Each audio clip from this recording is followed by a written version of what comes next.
Hello বন্ধুরা, তোমরা সবাই কেমন আছো? আশা করছি ভালো আছো। আরও একবার মজার দুনিয়া চ্যানেলে তোমাদের সকলকে স্বাগত। আজ চলে এসেছিলাম তোমাদের দাদা ভাইয়ের মাসির বাড়ি, মানে আমার মাসি শাশুড়ির বাড়িতে, মানে একটা দরকারে এসেছিলাম, ওখান থেকেই মাসির বাড়িতে এসেছি। তো চলো, আজ মাসির বাড়িতে চলে এসেছি। আর সকালবেলায় বেরিয়ে পড়েছিলাম বলে বাড়ি থেকে টিফিনটা করা হয়নি, তাই মাসি বললো আগে টিফিনটা সেরে নে। তো মাসি এখানে তেলে ভাজা মুড়ি, গোটা রান্না আর পাঁপড় ভাজা দিয়ে আমাদের টিফিনটা দিল। টিফিনটা খুব জমিয়ে খেলাম। তো টিফিন খাওয়া দাওয়ার পর আমরা চলে এসেছিলাম মাসিদের ছাদে। মাসিদের ছাদটাও খুব সুন্দর, মাসি অনেক সুন্দর সুন্দর গাছ বসিয়েছিল। ওই গাছগুলো দেখতে দেখতেই আমরা একটু ডিসিশান নিলাম, বনমালীপুর মানে হুগলি জেলার বনমালীপুর গ্রামে ব্রহ্মদত্ত ধাম মন্দিরটা খুব বিখ্যাত, তোমরা অনেকেই জানো। ওখানে ঘুরতে যাব। তো যেটা বলা সেটাই কাজ। তো আমি শাড়ি টাড়ি পরে একদম রেডি হয়ে গেছি। শাড়ি এনেছিলাম না, মাসিকে বললাম যে একটা মন্দিরে যাব, শাড়িটা দাও। তো শাড়িটা পরে নিয়েছি। এবার যাচ্ছি আমরা বনমালীপুর মানে ব্রহ্মদত্ত ধাম হুগলি জেলায় অবস্থিত বিখ্যাত মন্দিরে যাওয়ার উদ্দেশ্যে। আমি ছিলাম, তোমাদের দাদাভাই ছিল, আর আমার একটা দেওর ছিল, মানে মাসির ছেলে। তো আমরা গল্প করতে করতে চলে গেলাম ব্রহ্মদত্ত ধামে। তো মাসির বাড়ি থেকে খুবই কাছে, 5-10 মিনিটের রাস্তা। তো আমরা বলতে বলতে চলে এলাম। আর কিছুক্ষণের অপেক্ষা ব্রহ্মদত্ত ধামে ঢোকার পর। আর দেখতেই পাচ্ছ জাস্ট মন্দিরটা অনেক বড় জায়গার উপর অবস্থিত। তো সামনে থেকে দেখলেই বুঝতে পারবে যে কত বড় মন্দিরটা। তো চলো, আমরা এখন কথা বলতে বলতে চলে এলাম সেই ব্রহ্মদত্ত ধামে। তো এখানে গাড়িটা দাঁড় করিয়ে আমরা চলে গেলাম মন্দিরে ঢুকতেই মানে মনটা একটা অন্যরকম ফিল আসছে। অনেক দিন ধরে আসবো করছিলাম, আসা হয়েছিল না, আজ আসা হলো। তো এই যে দুদিকটা দেখছো, দুদিকটায় অনেক বড় জায়গা আছে। এখানে বৃহস্পতিবার বিনামূল্যে ঠাকুরের ভোগ খাওয়ানো হয়। তো চলো, এবার দেখতে পাচ্ছ চারিদিকে কত বড় সিঁড়ি, কত বড় মন্দির। যারা যারা এসেছো তারা জানো যে এটা কত বড় মন্দিরটা, সেখানে বলে বোঝানো যাবে না। আর যারা আসুনি তারা আসতে পারো। হুগলি জেলায় বনমালীপুর গ্রামে ব্রহ্মদত্ত ধাম অবস্থিত, খুবই সুন্দর একটা মন্দির। তো চলো, আমরা এখন সিঁড়ি দিয়ে উঠছি, দেখতেই পাচ্ছ। আর আমার তো খুবই মজা হচ্ছে, কারণ অনেক দিন ধরেই ভাবছিলাম এই মন্দিরটায় আসবো। তা কিছু অসুবিধার কারণে হয়ে উঠছিল না যে আসার জন্য। আজকে একটা দরকারে মাসির বাড়ি এলাম, আর মাসির বাড়ি এসেছি আর বনমালীপুর মন্দিরে আসবো না, সেটা কি কখনো হয়? তো চলে এসেছি মন্দিরে। তো এখানে আমাদের এক পাশে রয়েছে গনুদাদা আর এক পাশে রয়েছে কপিলমুনি। তো চলো কপিলমুনিকেও দেখিয়ে দিই।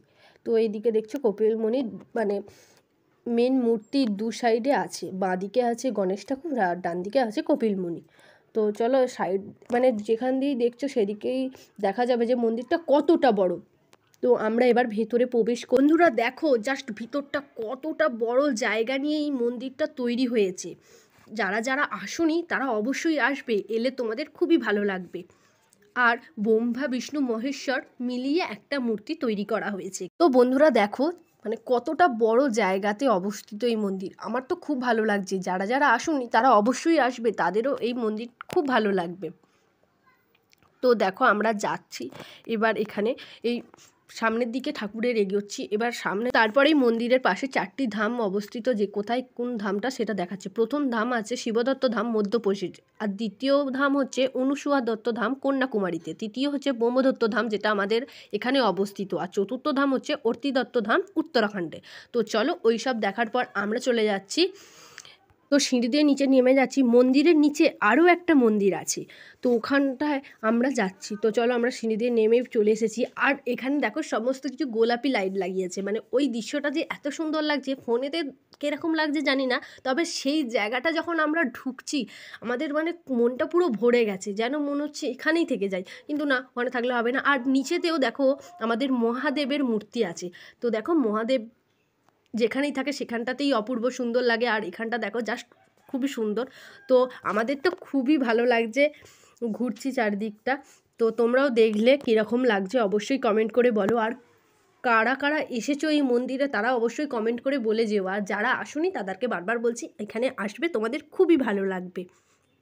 তো চলো, আমরা নিচে থেকে আবার উপরে চলে এলাম। উপরে দেখতে পাচ্ছ যে তোমাদেরকে বারবারই বলছি এটা অনেক বড় জায়গাতে অবস্থিত। এতে আমরা অনেক দিন ধরেই ভাবছিলাম আসবো, তো চলে এসেছি ফাইনালি। তার তোমাদের সাথে সবটাই শেয়ার করলাম। তো চলো আমরা এবার এই মন্দিরের ওপরটাতে যাই। তো ওপরটায় দেখো এখানে মন্দিরের চূড়াগুলো তোমাদেরকে দেখাচ্ছি আর চারিদিকটা তোমাদেরকে দেখাচ্ছি, জাস্ট দেখে বুঝে নাও যে কতটা বড় মন্দির। আমরা ছিলাম নিচেতে, আমরা এসেছি এবার এখন উপরে। তো উপরটা দেখো, জাস্ট চারিদিকটা কত দূর পর্যন্ত মন্দিরটা বিস্তৃত। মন্দিরে প্রবেশ করার সময় তোমাদেরকে এই দুটো বাতির গম্বুজকে দেখাইনি, আমরা দোতলাতে এসে সেটা তোমাদেরকে দেখাচ্ছি। ওখানে রাত্রেবেলা বাতি জ্বলে, মানে বাতি বলতে ওই গম্বুজের মধ্যে ল্যাম্প দেওয়া আছে, ওগুলোই ভালোভাবে জ্বলে। তো এই যে বড় জায়গাটা, যেটা তোমাদেরকে প্রবেশ করার সময়তেই দেখিয়েছি যে ভোগ খাওয়ানো হয় বৃহস্পতিবার বিনামূল্যে, কত বড় জায়গাটা দেখো দুপাশে, এটা ভোগ খাওয়ানো হয়। যারা, আমরা তো বৃহস্পতিবার দিন আসিনি, আমরা তার পরের দিন এসেছিলাম। আমরা বৃহস্পতিবার দিনই আসলে খুব ভালো হতো, পরে ভাবলাম। তো যারা যারা আসুনি তারা বৃহস্পতিবার দেখেই আসবে, তখন আরও ভালো লাগবে, বিনামূল্যে ঠাকুরের ভোগও খেতে পারবে, খুবই সুন্দর। তো চলো আমরা এবার বাড়ি চলে যাচ্ছি। খুবই মন খারাপ হয়ে গেছিলো যে বাড়ি চলে যাচ্ছি, কিন্তু না, বাড়ি তো যেতেই হবে। আর আমার খুব ভালো লেগেছে এই মন্দিরটা। সবাইকে বারবার বলছি, যারা যারা আসুনি তারা তারা এই মন্দিরে ঘুরে যাবে, তাদেরও খুব ভালো লাগবে। এটা হচ্ছে হুগলি জেলায় বনমালীপুর গ্রামে অবস্থিত তৃতীয় ব্রহ্মদত্ত ধাম।